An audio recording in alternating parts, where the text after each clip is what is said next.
The Anbernic RG552 and I go way back to when I first received it back in December, and I have had quite the journey with it. From a fun time with a nice device to a broken unit from faulty soldering to getting a replacement.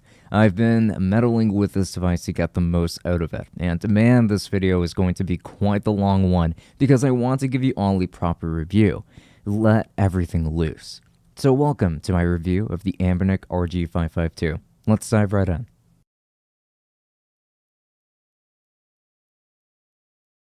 For more content, do make sure to subscribe to this channel because we upload fairly often and focus on all sorts of tech products. So do make sure to leave us a like and comment any of your thoughts down below while you're at it. It really helps us with the algorithm. And if you want to support us further, then we've actually got a Patreon open which offers early access to content and special insight to projects that I'm always working on in case that is something that interests you. So links to everything down below. The exterior design consists of plastic. Even though I would have preferred metal, this still feels like a pretty rigid build for this system. It does feel quite strong and it's pretty hefty as a result too. The system is about the size of a Switch Lite but slightly smaller, though much thicker. On the back, you're going to get some grips and exhaust vents with a fan, since the system has a much beefier CPU than their typical RG lineup.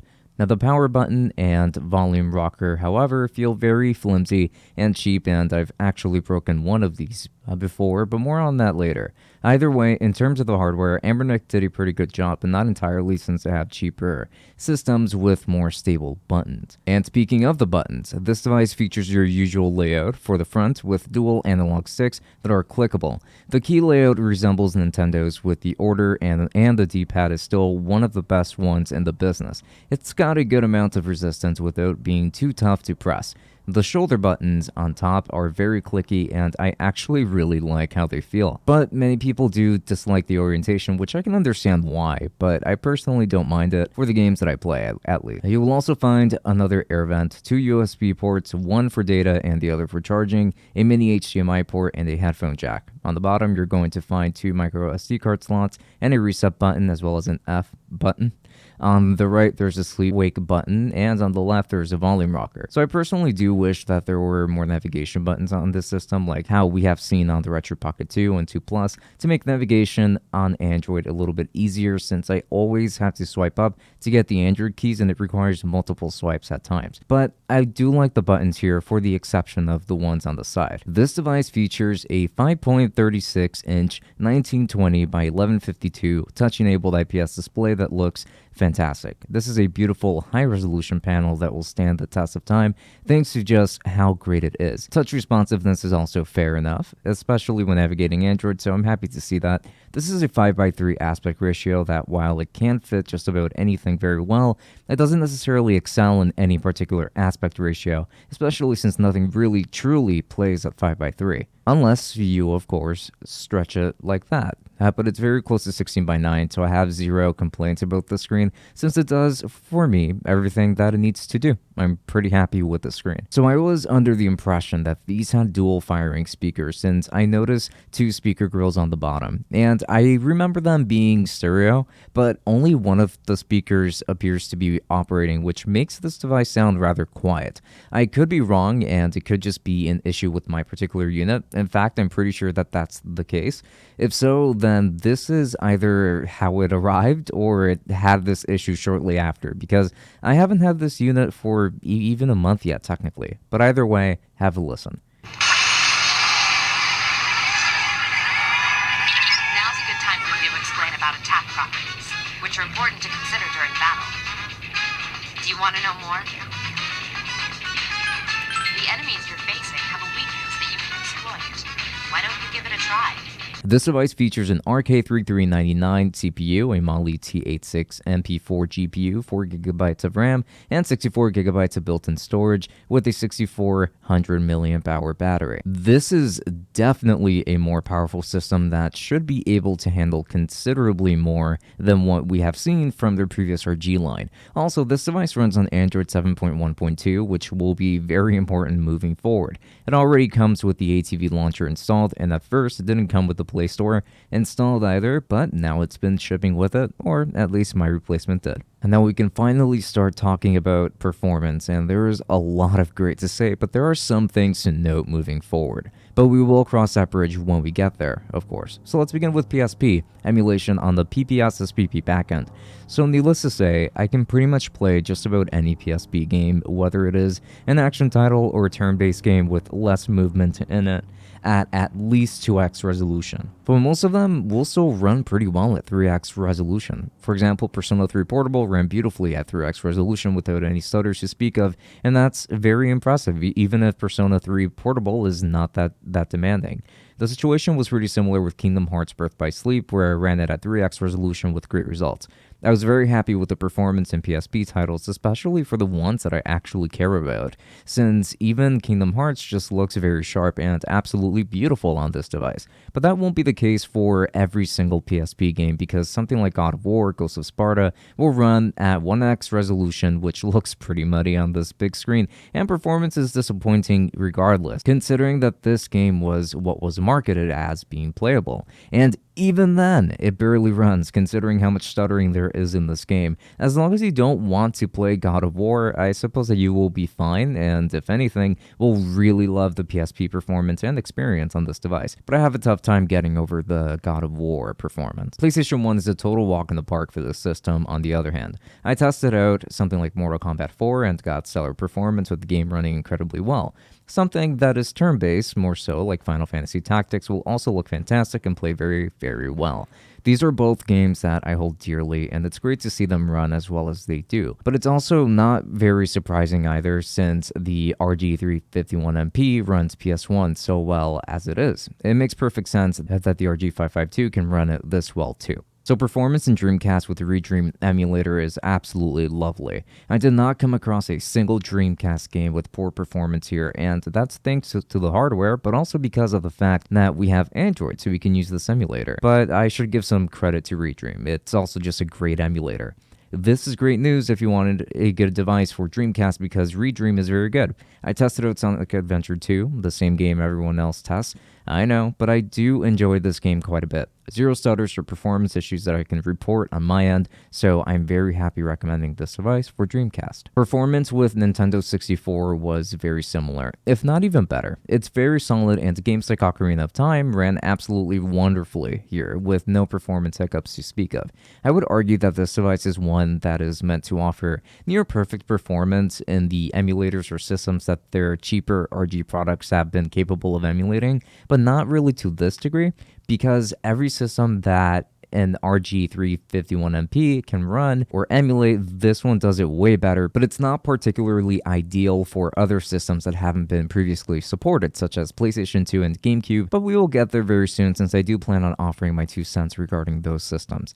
Either way, Nintendo 64 runs great, and I enjoy playing quite a lot. Performance in SNES is, as expected, very solid as well, and I have very little to complain about. I tried out Chrono Trigger with stellar results with this game. It's not a very demanding game to run, but it is a very beautiful game to play, so it's very nice to see how well it ran by this RG552. I was even able to upscale the resolution by 2x and stretch the game to fit this display, and I still think that it looks very beautiful, without a doubt. Also, the game is running at a great frame rate with no frame dip, so I have to be honest and say that I am very happy with play settings here, or I should say the overall performance in SNES emulation. Now let's talk about PlayStation 2 performance. There isn't really much to be said here, because the Daemon emulator won't display any game that I try to load with it. I couldn't tell you why, but this is an issue that I'm having only because I've noticed that other reviewers are capable of running PS2 to some degree using this emulator.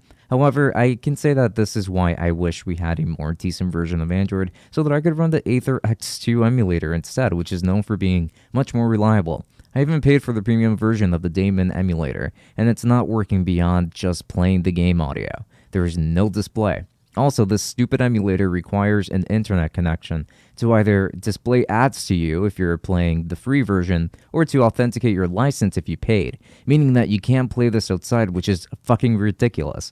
I'm disliking the PlayStation 2 experience quite a lot here already. But anyway, let's move on to GameCube Performance. It's going to be pretty hit or miss here. Something like Super Smash Bros. Melee will perform decently with some stutters here and there, since at least in regular play there just isn't really that much going on. So something like Wind Waker and Super Mario Sunshine will also run pretty alright with some stutters here and there. So I would consider these games to be playable, I suppose, but I wasn't really too comfortable playing these games because of the stuttering. I thought that it was too much for me, and I felt like it did get in the way of enjoying the games, but some might be willing to put up with that.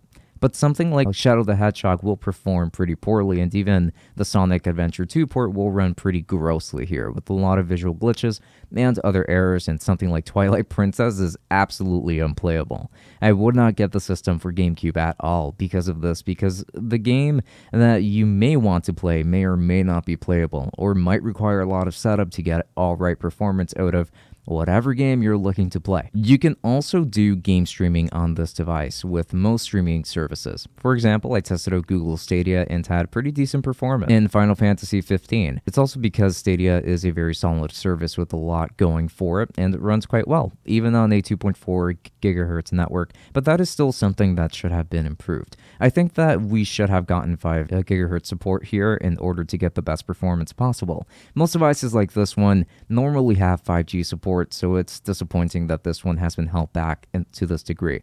I don't like that aspect. Something like the GPD XP does have 5G support, but it is more expensive, and Stadia performance is noticeably better because of that, because it has 5G support. Next, I wanted to talk about what using this device over the HDMI connection is like, and it's pretty nice actually. You will get whatever aspect ratio your device is displaying at the moment, so if you are playing a PS1 game like Final Fantasy Tactics at the original aspect ratio of 4:3, then you will see it exactly like that on your display, which is awesome. If you want to play a 16:9 game, when it will, then it's going to display at 16:9 on your display of choice, which is pretty fantastic too. So I would say that the performance or the look of the games through the HDMI cable is really nice with very low latency. So good stuff here, and I think that this aspect is really cool. However, I really wish that this device had Bluetooth support, because it would allow me to just leave the system docked to my TV or monitor and connect a Bluetooth controller to it to play more comfortably. So again, that's another thing that this system is missing, but HDMI is quite nice here. I have found that battery life isn't really that great on this device. They tout about 6 hours of battery life, but with 3x resolution on PSP or even just playing GameCube, I've experienced more like 3 or 3.5 hours, but in theory, this should be able to last you quite a while. Though even in sleep mode, I have found that the battery does drain faster than you might expect, so do keep that in mind. So now I have a little anecdote to share. So before I conclude this video, I wanted to recap the main issue that I had with the RG552 from the beginning. It seems like before I had received a faulty unit, because the first unit that I got had a poorly soldered sleep-wake button, but that sunk right into the shell and ended up destroying my ability to even power this system on or wake it from its sleep if ever went to sleep. So I contacted Anbernic, and they had replied about twice before leaving me unanswered for weeks. Then I made a video about the issue I had and the fact that Anbernic wasn't even responding to my emails. No solutions were offered, such as offering a repair or a replacement. Nothing really, not even a no. So about a week later, they replied apologizing for taking so long, and then they immediately sent me a replacement unit. No questions asked. This is the unit that I've been reviewing since, but I can't help but to feel like the only reason why I was successful in getting a unit is because of my video, which sets a pretty bad precedent. So what if something happens to your unit? You should be concerned about what would happen if that came your way and couldn't get through to the company. This is very important to mention, and I shouldn't live it down just because I was fortunate enough to get a replacement. I did pay full price for this after all. So finally, in conclusion, so I have had quite the journey with this device, and even here, this has been a very long and detailed review, but I do hope that everything I mentioned was helpful to you. Ultimately, would I recommend the Anbernic RG552? Probably not. Let's ignore the issues I had with customer service. I don't think that the RG552 is worth it because while it offers the best gaming experience of any RG device, it's very expensive for what it is, and I, in part, say this because there are other devices that are either slightly cheaper and more powerful, or way cheaper and about as powerful if not more. The Retro Pocket 2 Plus is $100, and I know that I say this in almost every video I make about these handhelds, but it's true. This device is very powerful for the money, and not to mention that the Odin Lite exists at around $200 or roughly so. I think that there are better options for the money, and I don't think that Anbernic does enough to justify the price tag. I'm happy to finally confirm all of these thoughts through my review because I can finally put the RG552 down and move on to the next device, since there are plenty to review from here on out, including the Odin Pro and the Steam Deck, which I will be receiving someday. I did order them. Let's see when I end up receiving them. But with that said, thank you so much for watching this video up until the very end. It is always very much appreciated. If you are still interested in getting yourself an RG552, then I am going to be leaving it linked in the description to Amazon, of course. And this is an affiliate link, which will be extremely helpful if you end up using it, of course. And I also wanted to give a very special thanks to all of our patrons, beginning with the tier 3s, which are going to be Saad Albazal, Omar, and Aaliyah. Thank you so much for all of your support because it really does go a long way. And now the rest of the patrons will be showing up on screen right now. Thanks to all of you for all of your support, of course. All of it is always appreciated. So, with that said, this has been Francisco from Tech Summit. Follow me on Twitch and on Instagram, by the way. I do stream. Yes, I do stream. And until next time, enjoy.